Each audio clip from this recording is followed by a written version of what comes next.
तो भाइयों ऐसे ही बनेगी। सही भाइयों को जय श्री राम। भाइयों कैसे हो आप सब? उम्मीद करता हूँ भाइयों सब अच्छे होंगे। भाइयों आज का टॉपिक होने वाला है बेली फैट के ऊपर कि भाई हमारे बेली फैट है, बेली फैट को कैसे कम करें और इसको कैसे ठीक किया जा सकता है, क्या डाइट खानी पड़ेगी, क्या वर्कआउट करना पड़ेगा। तो भाई इस वीडियो में वो भाई बन के रहना जिसको बेली फैट कम करना है, क्योंकि इस वीडियो को देखने के बाद भाइयों दूसरी वीडियो देखने की जरूरत नहीं पड़ेगी। इसके अंदर जो मेन चीजें हैं वो आपको बता दूंगा, उसके बाद आपका बेली फैट आराम से कम हो जाएगा। अब भाइयों बात करते हैं बेली फैट के बारे में। बेली फैट आता कहां से है भाई? ये बाहर से कोई बाजार से नहीं आता बेली फैट। बेली फैट भाइयों जो अपन जंक फूड वगैरह खाते हैं वो अपनी बॉडी में स्टोर होता है, ठीक है। उसके कारण में बेली फैट धीरे धीरे जमा होता रहता है। अपन सोते रहते हैं, खाते रहते हैं, सोते रहते हैं, खाते रहते हैं, ना ही वर्कआउट करते हैं, तो ये बेली फैट एक जगह इकट्ठा हो जाता है। नॉर्मल भाषा में आपको बताऊंगा मैं, तो जिसके प्रकार की ये पेट बाहर निकल जाता है। भाई मेल्स के लिए अलग होता है, फीमेल्स के लिए अलग होता है। मेल की जो होता है वो कोर बेली के ऊपर ज्यादा फैट आता है उनकी, हो ना। और अपनी फीमेल्स जो होती हैं उनको ट्राइसेप्स पे, लेग्स पे, यहाँ पे ज्यादा उनको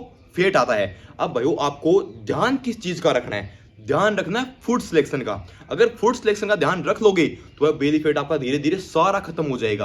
अब फूड सिलेक्शन में क्या रखना है? आपको दो बातों का मेन ध्यान रखना है, कार्बोहाइड्रेट्स प्लस फैट। कार्बोहाइड्रेट्स में दो बातों का ध्यान रखना है, कार्बोहाइड्रेट में दो बातों का ध्यान रखना है। वो क्या है? पहला है कॉम्प्लेक्स कार्बोहाइड्रेट, दूसरा है सिंपल कार्बोहाइड्रेट। कॉम्प्लेक्स कार्बोहाइड्रेट जो होते हैं वो ग्लूकोज अपनी बॉडी में जल्दी से कन्वर्ट नहीं होने देते, सॉरी होते ही नहीं है। वो क्यों नहीं होती है? क्योंकि भाइयों ये अच्छा कार्बोहाइड्रेट है। उसके बाद आता है सिंपल कार्बोहाइड्रेट, वो भाइयों अपनी बॉडी का इंसुलिन बढ़ा देता है, जिसके कारण भाइयों बेली फैट धीरे धीरे जमा होने लग जाता है। अब बात आप ये सोच रहे होंगे कि भाई कॉम्प्लेक्स कार्बोहाइड्रेट कौन सा होता है और सिंपल कार्बोहाइड्रेट कौन सा होता है। कॉम्प्लेक्स कार्बोहाइड्रेट की बात करें, ये आता है जो नॉर्मल घर का होता है, ठीक है। दाल, चावल, दही, आल जो अपन घर में खाते हैं, जो अपनी बॉडी में स्टोर नहीं होता, ठीक है, वो धीरे धीरे डाइजेस्ट होता रहता है। सिंपल कार्बोहाइड्रेट क्या होता है? अपन जंक फूड वगैरह खाते हैं, जैसे पिज्जा, बर्गर, चॉकलेट, ये चीजें खाती हैं। उनसे क्या होता है?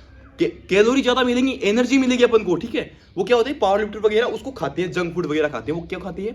उसमें कैलोरी ज्यादा मिलेंगी, लेकिन उनको फैट से मतलब नहीं होता। देखता पावर लिफ्टर जो होते हैं उनके पेट आया रहता है, लेकिन भाइयों उनमें पावर कितनी रहती है, ठीक है। आपको तो बेली फैट कम करना है तो आपको डाइट का ध्यान रखना पड़ेगा। तो अपन पावर लिफ्टर की बात नहीं कर रहे, अपन बात मेन टॉपिक क्या था? बेली फैट के ऊपर।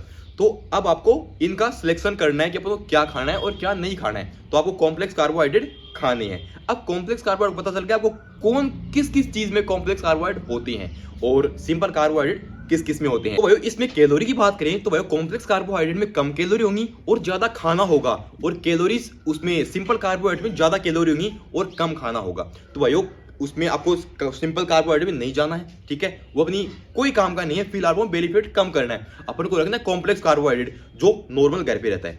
उसके बाद भाई बात आती है फैट प्लस जूस वगैरह जो अपन मार्केट से खरीदते हैं। अब फैट में क्या होता है? फैट आपको खाना चाहिए। आपको बहुत सारे ऐसे ज्ञानी बाबा मिलेंगे कि भाई फैट आपको छोड़ना पड़ेगा, बिल्कुल छोड़ना पड़ेगा अगर आपको बेली फैट कम करना है तो। नहीं भाई ऐसा कुछ नहीं होता, आपको गुड फैट खाना है। गुड फैट में क्या कहते हैं? घी, कोकोनट ऑयल, ये नॉर्मल जो होता है, समझ गए आप, वो गुड अपने फैट में आता है, वो आप खा सकते हो थोड़ी कम मात्रा में, ये नहीं कि भर के बैठ गए, कम मात्रा में खा सकते हो। उसके बाद आता है जूस वगैरह। अपन मार्केट से कोई भी जूस लेते हैं, उसमें उसको अंदर से निकाल के देखना, उसमें पानी सा ही होगा, लेकिन उसमें शुगर की मात्रा इतनी ज्यादा होगी, बस वो मीठा होगा। शायद आपको ये बात पता होगी। तो भाइयों ज्यादा बाहर के जूस वूस मत पियो, ठीक है।